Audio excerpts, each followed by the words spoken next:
YouTuber भैया लोग हैं, सबको तहे दिल से प्रणाम। आप लोग मोहब्बत मुझे हमेशा देते हैं, लेकिन हमने के आरजेडी के कार्यक्रम में हमने गायल बहन जगरी प्रवेश बा ना जाने कई गाना हमारा आप लोगों के प्यार आशीर्वाद से रन कर रहा है। और इसी बीच भैया के फरमाइश बा हर लालू जी के कृपा से पहचान भइल बा। तोहरे आदमी तारा का हट के कहा था, हट जा इधर से। हर लालू जी के कृपा से पहचान भइल बा। ललटे दिए पिंकू भैया के जान भइल। क्या बात है। हर एरिया में टुन छोटू के नाम भइल बा। एरिया में टुन छोटू के नाम भइल बा। एरिया में टुन पवन के नाम भइल बा।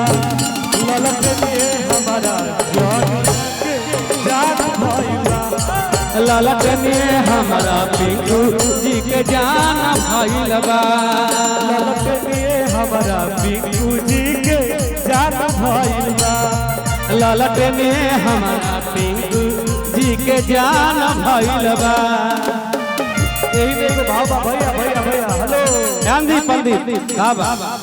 हरि की राजद के गमछिया हरियर बढ़ले अपना सा। अरे तो पिंकू भैया हमार आरजेडी लभर हा। पिंकू जादव भैया आरजेडी लभर हा। पिंकू भैया हमार आरजेडी लभर हा। पिंकू भैया हमार आरजेडी लभर हा। राजद के गमछिया हरियर बढ़ले अपना सर हा। राजद के गमछिया इत बंधले अपना सर हा। राजद के गमछिया हरियर बढ़ले अपना सर हा। तो पिंकू भैया हमार आरजेडी लभर हा। पिंकू भैया हमार आरजेडी लभर हा। पिंकू भैया हमार आरजेडी लभर हा। पिंकू भैया हमार आरजेडी लभर हा। हेलो हेलो भाई भाई भाई भाई भाई बाबा यही मंत्रा के भाव छोटू भैया। एक देख पीछे, एक देख थोड़ा पीछे आ जाए। एक देख पीछे प्लीज प्लीज प्लीज थोड़ा पीछे। अरे कि लालू यादव के दिल में बसले बाड़े। क्या बात है। अब उनका फोटो डीपी पे लगौले बाड़े।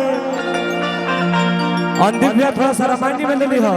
अरे कि लालू यादव के दिल में बसले बाड़े। लालू यादव के दिल में बसौले बाड़े। उनका फोटो डीपी पे लगौले बाड़े। उनकर फोटो डीपी में लगौले बाड़े। लाल दिन के झंडा लौले गाड़ी के ऊपर हा। लटन के झंडा लौले गाड़ी के ऊपर हा। लाल दिन के झंडा लौले गाड़ी के ऊपर हा। भाई भाई भाई अरे तो पिंकू भैया हमार आरजेडी लभर हा। पिंकू भैया हमार आरजेडी लभर हा। पिंकू भैया हमार आरजेडी लभर हा।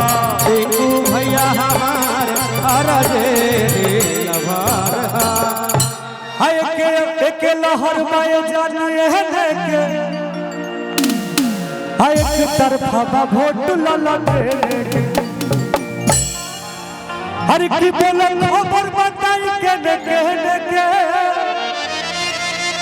अब बोला खबर बताई खाली कीजिए मन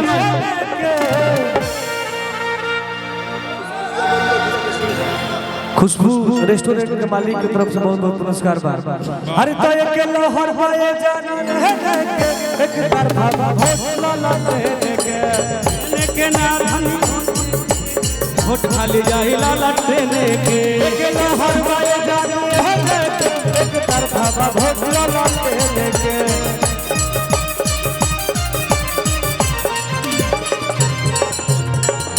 लड़कवा कहता ही मैं भैया लेत रहो थोड़ा थोड़ा लेत रहो भैया चलत रहे कि बोलो खबर बताई के बताई के ने के खबर बताई के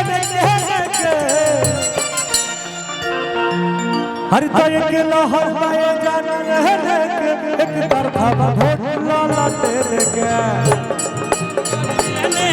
अकेला हर बसर लटे एक लहर पाए जाने एक तरफा भोट लाला तेरे के अलवा बात के नचने के अकेला हर बसर लटे जाने एक तरफा भोट लाला तेरे हर बसर लटे देखा बड़े भैया पवन राजा भैया की तरफ से बहुत बहुत पुरस्कार बार हर किसी मन है तेजस्वी सवार दिए हो अब बेरोजगार युवा के रोजगार दिए हो हर की छोटू छलिया कंचन सिंह कब्बे और कंचन जी आप आइए तो कब्बे और कंचन जी आइए आप पिंकू भैया बुला रहे हैं तेजस्वी सवार दिए हो बेरोजगार युवा के रोजगार दिए हो तेजस्वी सवार दिए हो बेरोजगार युवा के रोजगार दिए हो हर की लाल के झंडा लवले गाड़ी के ऊपर हो हर तो पिंकू भैया हमार आज जेडी लवा राजा हमार आज जेडी लवा तो राजा हमार आज जेडी भाई पवनवा भैया हमार आज जेडी भैया भैया भाई भाई हेलो हेलो हेलो हेलो एक मिनट टुनटुन जी कुछ बोलना चाहते हैं भैया एक मिनट हेलो भाई लोग का डिमांड है भाई वो गाना गाएंगे कहीं हर की तुझे हऊ रूपावा के क्यों ने सजनिया तो हम हई रुपया के किंग हार तुझे इस गाने से मुझे भोजपुरी जनता जनार्दन ने मुझे इतना मोहब्बत दिया और ये गाना मेरा कल 100 मिलियन होने वाला है तो आप लोग को सोशल मीडिया से केक खाने को मिलेगा आप लोग ज्यादा से ज्यादा इस गाना को सुनिए इसको पूरा कीजिए हेलो सटिले जब बिंदिया लागिन में से इंडिया लेके देवे लालो डायमंड के रे अरे तो तुझे हऊ रूपावा के क्यों ने सजनिया तो हम हई क्यों न हो तुझे अरे तुझे हऊ रूपावा के क्यों ने सजनिया हम हई क्यों न हो तुझे अरे तुझे हऊ रूपावा के हम हई हेलो हेलो रवा खाती बाबा कि हम हई जलेबी के रसा ओहो टुटू जी कलकत्ता से आजा बस तू खोजा था हमरा के कि हम हई जलेबी के रसा कि हम हई जलेबी के रसा सिंगर कलकत्ता से आजा देखा ये हमारा मनतोष यादव जी की तरफ से लाखों लाख रुपए का पुरस्कार मिलल बा हालांकि देखिए चुनाव प्रचार में लोग बहुत